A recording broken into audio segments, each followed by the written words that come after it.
Welcome back yet again to an incredible show. Thank you so much. You know you're the best audience. And if you are just joining us today for the very first time and you continue to join us, you're going to hear how much I love on you because without you, we are not able to show and showcase and share and motivate and inspire you to either activate your own mission, kind of laugh at us that are on the mission, or help you stay on the mission.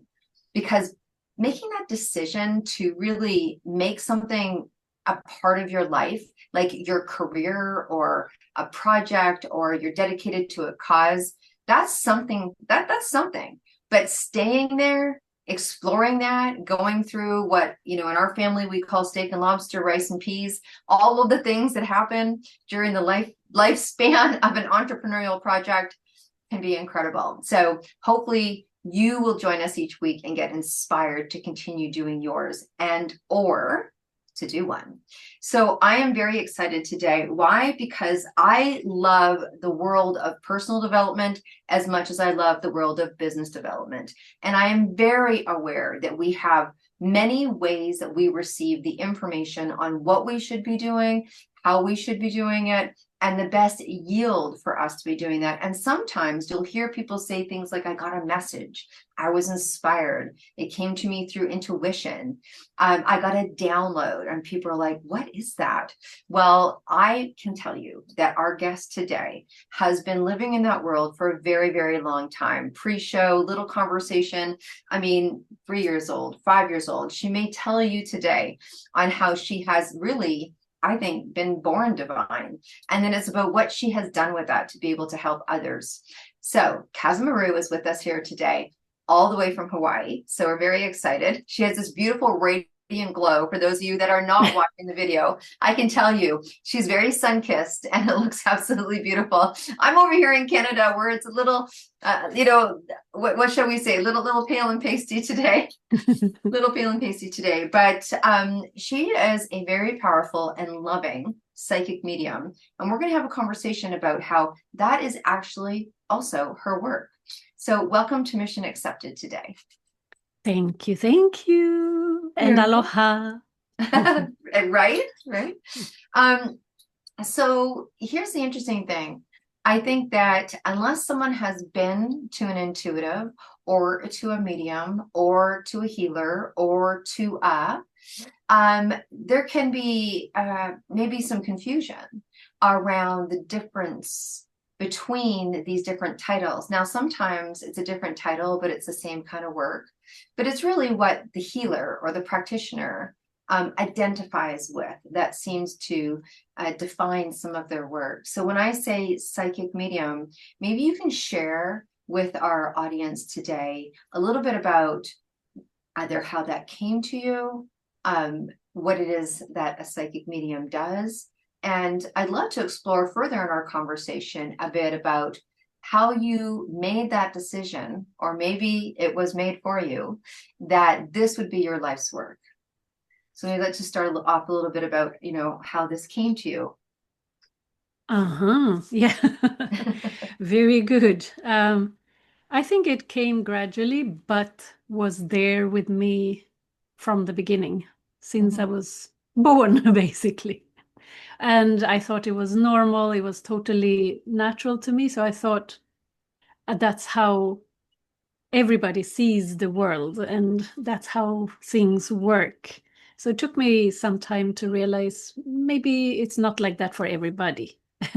So it was a little bit confusing in the beginning, but there was more and more like visions and insights and things that I could see that was about to happen, and that gradually became clear to me that, okay, this is how I function.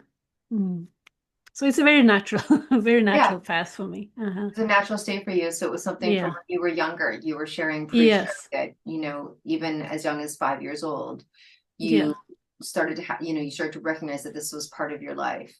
Yes, and particularly I remember the moment I was standing where I was standing in my grandma's house when I looked out the window, suddenly had this flash of feelings that I'm not going to have, I mean, a decision that I'm not going to have children when I grow up, because I need to focus on something about, I was just 5, but I knew that it was something spiritual and transition in the world that was needed, that I needed to fully focus on.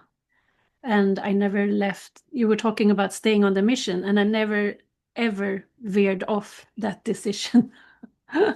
So Wow, it was very early. Yeah. yeah, that is very early. But I have to say, as someone who's uh, participated in that community, I'll say that it wouldn't be an unusual statement in that No, community. definitely. Yeah. That people, and that the world of intuition and psychic and mediumship. And I remember watching it go from, we used to have a healing center in Vancouver, and there was different services that we had. And when we first opened, we could have a brochure, but we couldn't have things like that on the brochure.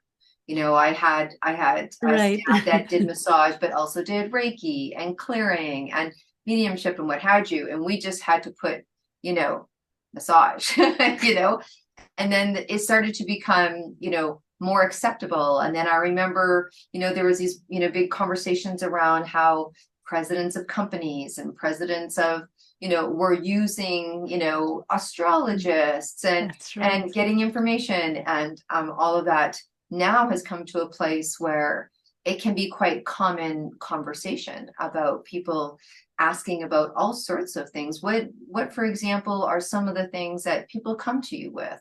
Maybe you can walk us through what it's like to experience a session with you. Yeah, I was just thinking about what you're saying also, that it used to be like more undercover. Mm-hmm. I just want to address that a little bit, because it's definitely nothing new. I mean, in the ancient times, every leader, every king would have an astrologer or a seer or a psychic.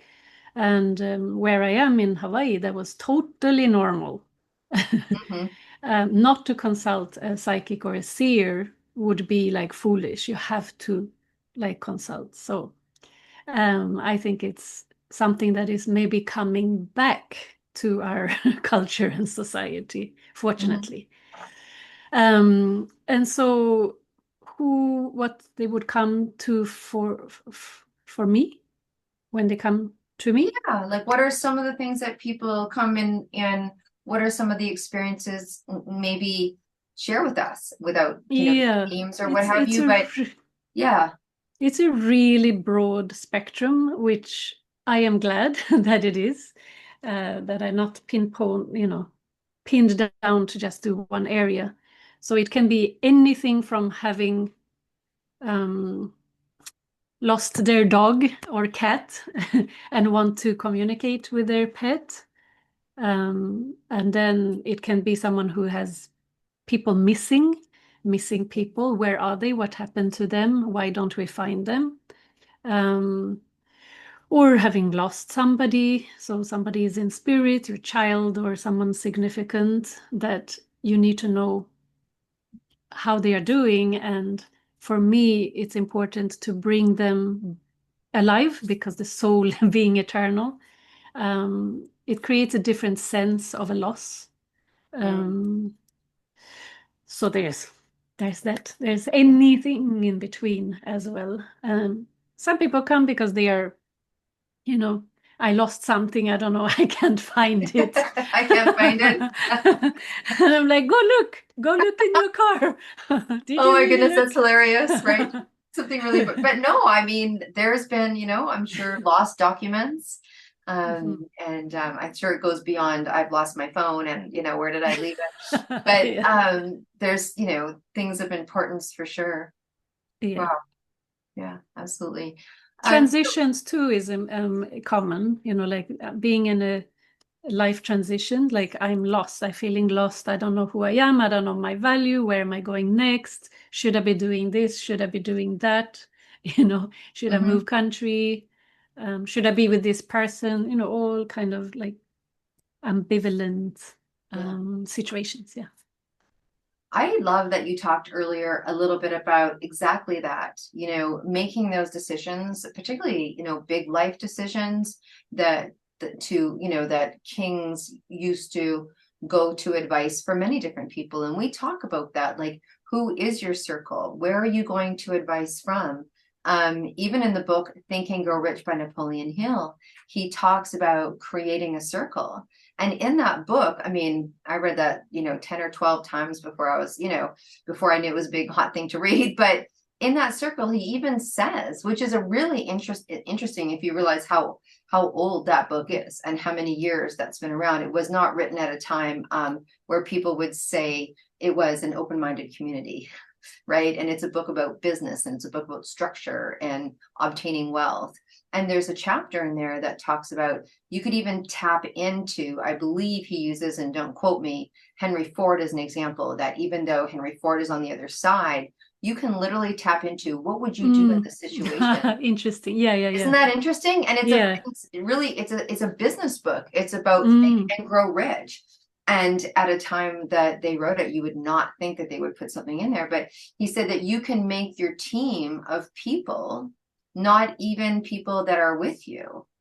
Or there could be people that are alive today that you don't have a relationship with. And Definitely. you can say, okay, how would you advise on that? So I think advisement is really powerful. Yeah, definitely. Yeah, it's all accessible.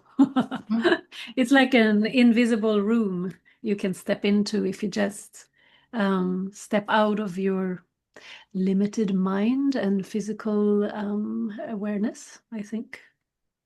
And I think that's much easier to do when you're having conversation with someone. I mean, we all can't access, or we don't have the years of study. We've had previous conversation. I mean, share with our audience just some of the things that you've done. I mean, it's just been so incredible, some of the experiences that you've had and the depth of study that you've done in this work, right? Yeah. I am what do you call it? Like a study junkie. Yeah, perpetual student. There's a nice word. Student. Yeah, we'll reframe it for you. A perpetual student. Yeah, that's good. No, I just love exploring and learning and like mastering things. Well, for a start, I started regular and then daily meditations when I was 13, 14 years old, from my father. And that became a very important piece of my daily practice. And I could not live without it. It's like such an important part of me and how I function. And yeah, I can't do anything without because my brain is not fully functional. Sometimes I feel and like I'm trying to think and logically, no. I just need to go into the meditative space, and there my answers is. So that started very early. And then I, through visions, came upon the meditation school that I stayed with forever, the method, and went to India and learned in many countries for many, many years. And ran meditation center as well in Japan in that same school. So that was since the early 80s, 82, 83, I started with the meditation, and it's part of me. And then another big part was I ended up, again, through visions, with a master in a healing art, medical art in Japan. A very traditional, strict sensei that I became apprenticed. He picked me as apprentice, and I was there for about 6 years, and it was a daily practice, 7 days a week. Wow. Yeah, so it's like a little bit obsessive, but that's how I like when I do something. Why not do it fully? And then I saw patients for many years, and the methodology dives very much into the subconscious mind. So, those kind of, and the chi or ki, the life force. So it was also very natural for me to use that within that medical form. And then, of course, 25 years ago, I think, 25 years ago, I met the most incredible Hawaiian elders and spiritual teachers that became part of my spiritual family and dear friends. And we would work many years together, teaching and learning together. And for me, that has been probably the most transformative for me personally, the Hawaiian elders, because it's like also totally normal to have one foot in each world. That's how you function. It's not like spiritual world, physical world separately. No. Right. Yeah, integrated. And yeah, So that's yeah, in a brief summary. yeah, no, but that's a lifelong study. You talked about Yeah. meditating with your father. So was it your father that taught you meditation? Was he also a seer? Like, was this part of his world as well? Or Yeah, he was very much part of his world. He didn't use it professionally, but he, since he was very young, he would read palms, for example, and he was very interested in, astrology and so forth. But he was martial arts teacher, and the old style of martial arts, the Japanese form. The meditation is like the foundation for functioning, because the form of karate that he taught was founded by a monk. So everything starts with mastering your mind, and then you can fight or defend yourself or do your thing. Yeah. Yes. So that's how it all started, with the meditation. Yeah, from Wow. home.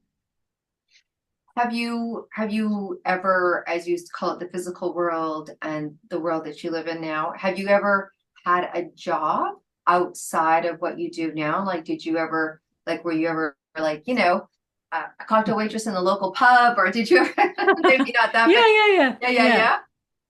Yeah, I've done all kind of things. What have I done?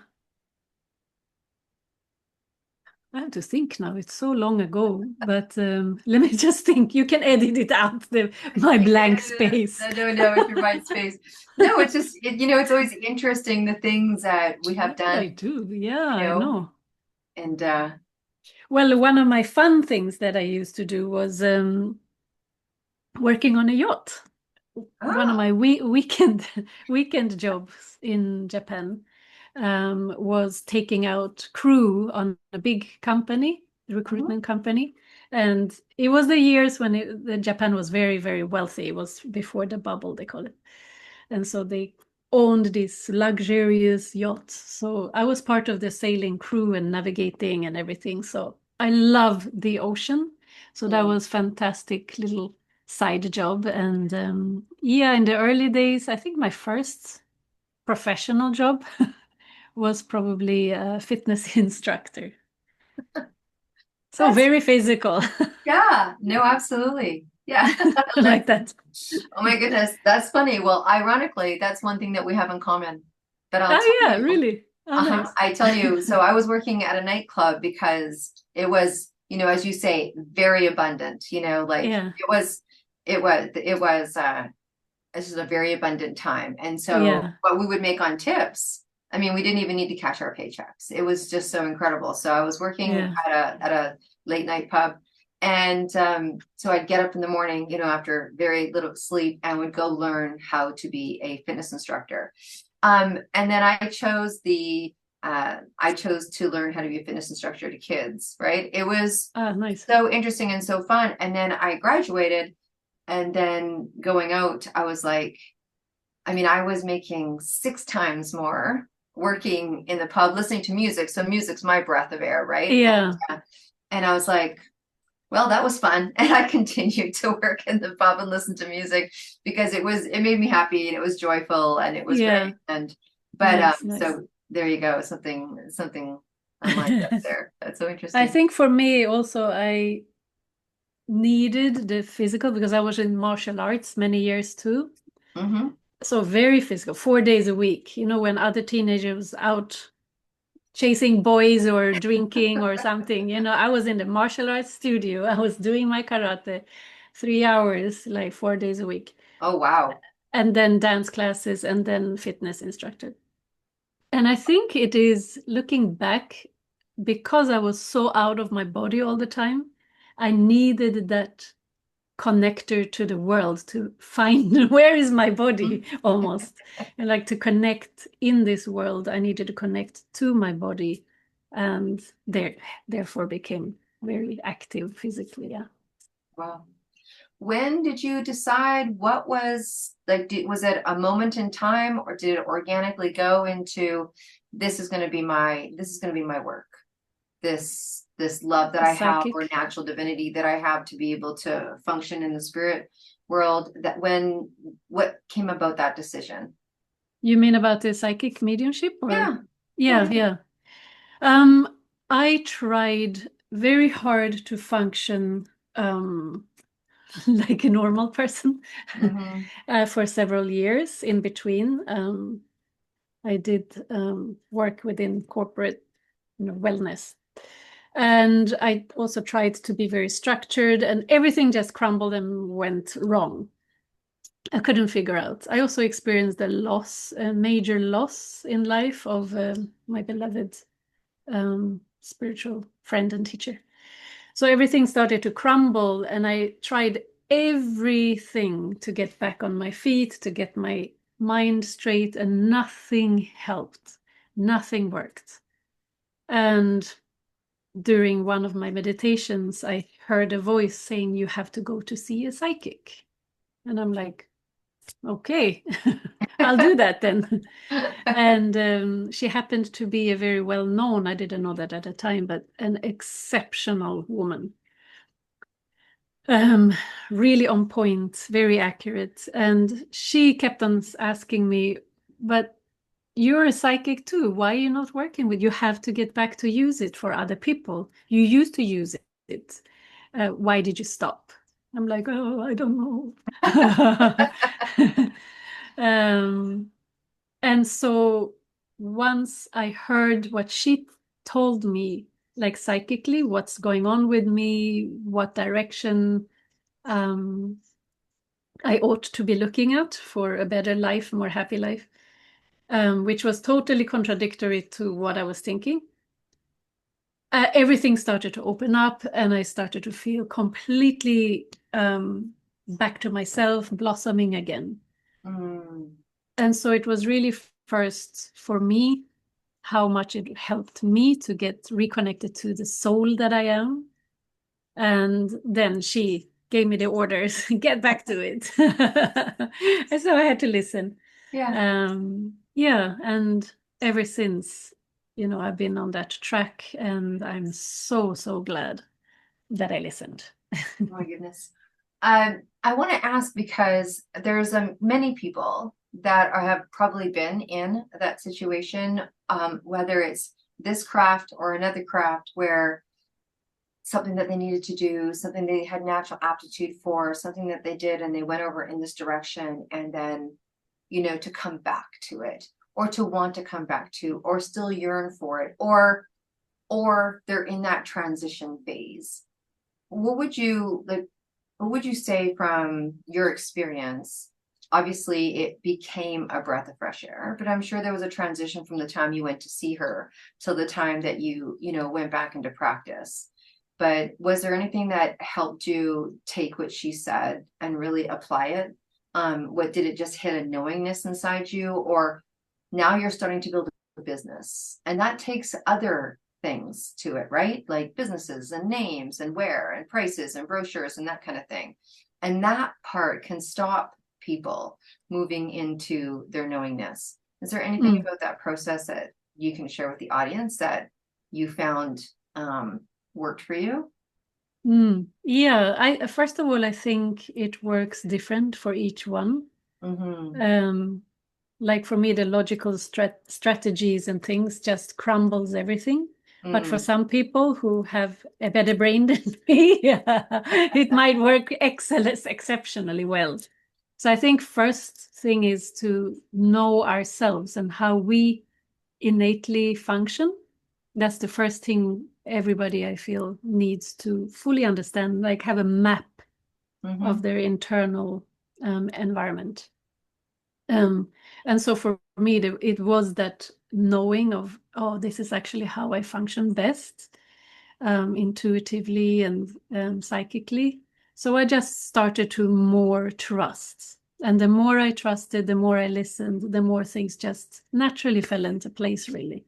Mm-hmm. Mm-hmm. And beyond, if I think about it logically, it's like that is crazy how it worked out. But yeah, it did. Yeah. I think that's great advice. I was sharing with someone about it today, like do this, do the next step and a little more. And then Yeah. you'll be at the next step and do a little more. And pretty soon, the dominoes will start Yes, to yes, yes, fall. And that's then, right. yeah, Yeah, definitely. yeah. Uh-huh. And before we wrap up today, I'd love to know if there is an experience, if we can kind of teach by experience. So maybe someone that came to you for something or that had the same kind of experience. Do you know what I mean? Like people do come to you for things, but was there ever is there something that pops into your head as I say that sharing that story? That came to, could you Yeah, that rephrase was a that for me? client that came to you Yeah. and had an experience. Maybe you can, if there is a way that you can share that, um, how coming from mediumship was the betterment of someone's life. Some particular story, you mean? Yeah, or a Yeah. situation or a case or a client or Oh, there's so so many. I many. know, I know. There's one And that, they're so varied, and I feel like each and every one of them were important. For of me, course. each and every one is as important.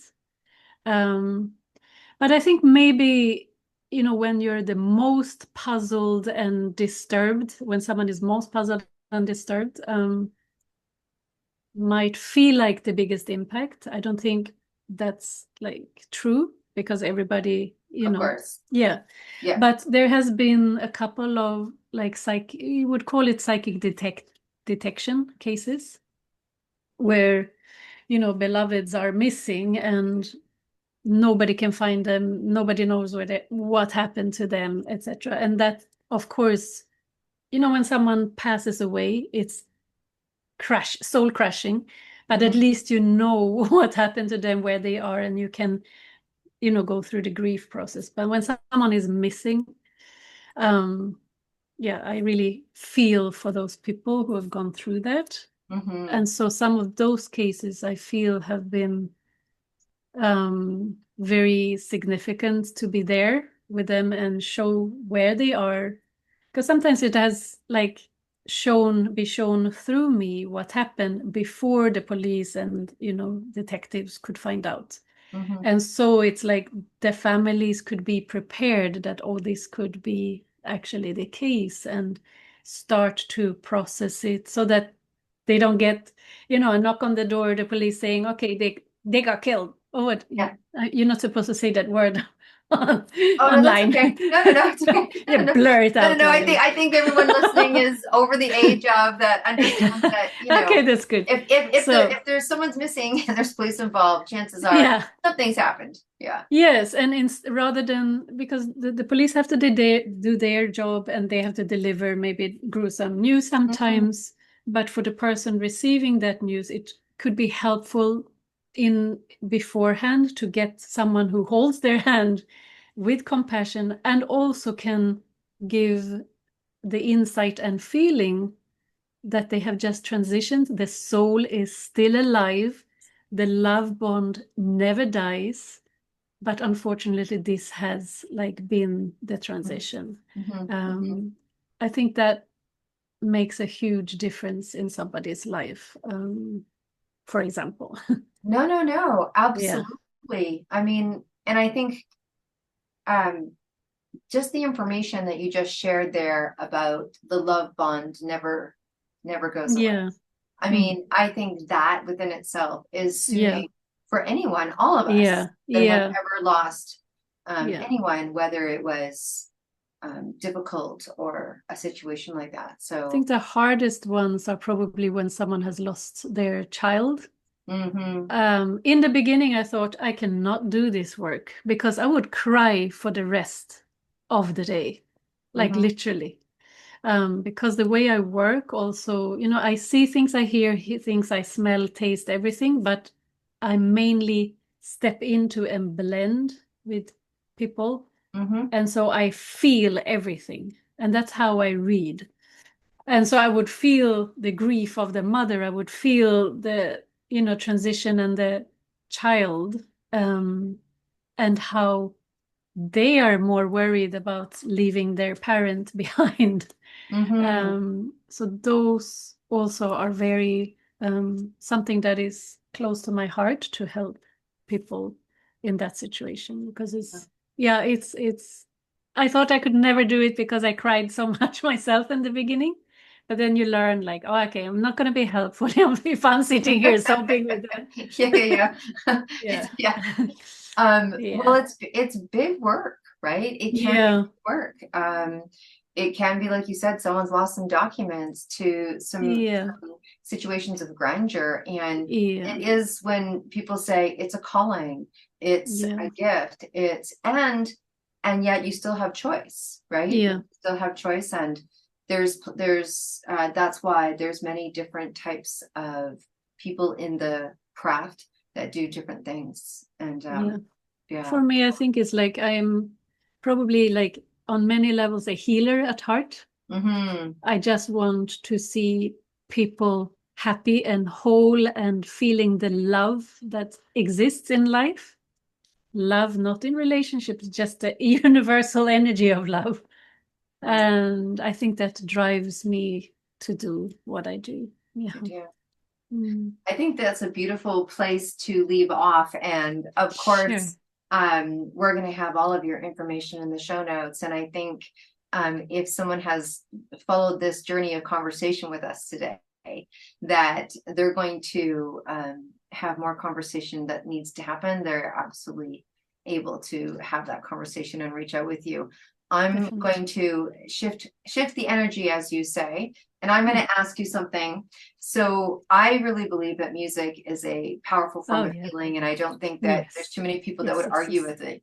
And I really believe that music is quite pure in the sense that no one there's not a Yeah. lot of bad energy around music. People don't fight about it, like Yeah.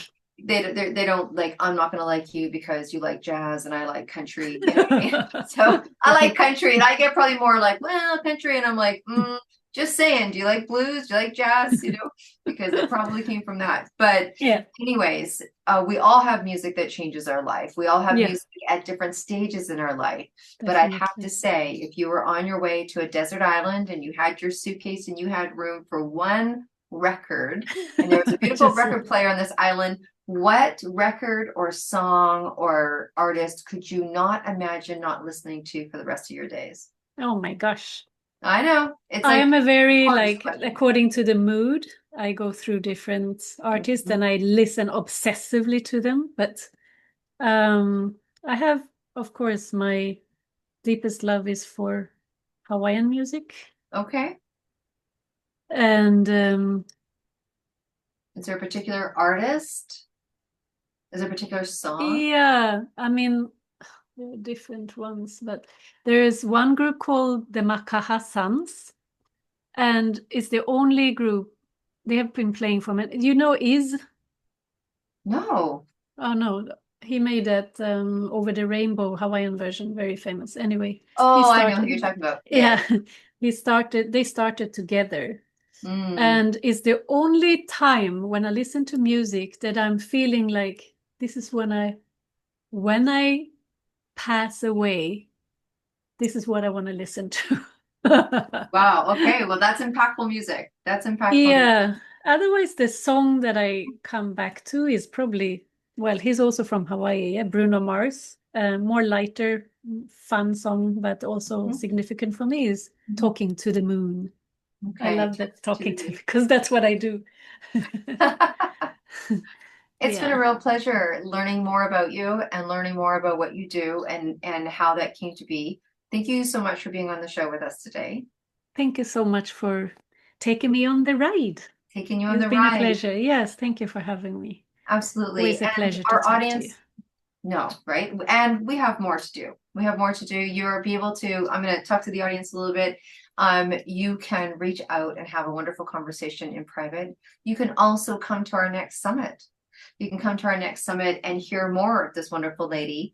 And then you're going to be able to go over to the women's channel and you're going to be able to find her episode and be able to listen to her even more. So we'll have her up on TV soon enough. So whenever you are listening to this, because this might land into your inbox a year from now, you are able to go to the women's channel and go to listen to her speak. She will have been spoken on the Stand Up Speak Up show. So you'll be able to find her all over the 262 world. But right now, in her show notes is all of her information. So make sure you follow, make sure you check out what she's doing, reach out if you'd like to hear more and have a conversation. And if you would like to be sitting where she is, because you have a message, there's something that you want to share with the world, there's something that you want to tell, we're not difficult to find. You know how to find us. Just reach out and let's have that conversation. So thank you once again for being with us today. We're going to have to look up that music. We always do. We always, you know, we have all this, we have this huge library of all of these hundreds of shows that we've done that just have an incredible variety of music that inspires and motivates people. So thank you again for being with us. Yes. And for everybody, you know how we end this show. You now feel more elated. You probably feel more calm. I mean, that was a very calming conversation. And I want you to always be well and stay groovy. And we will see you here, same place, same time next week. Bye for now.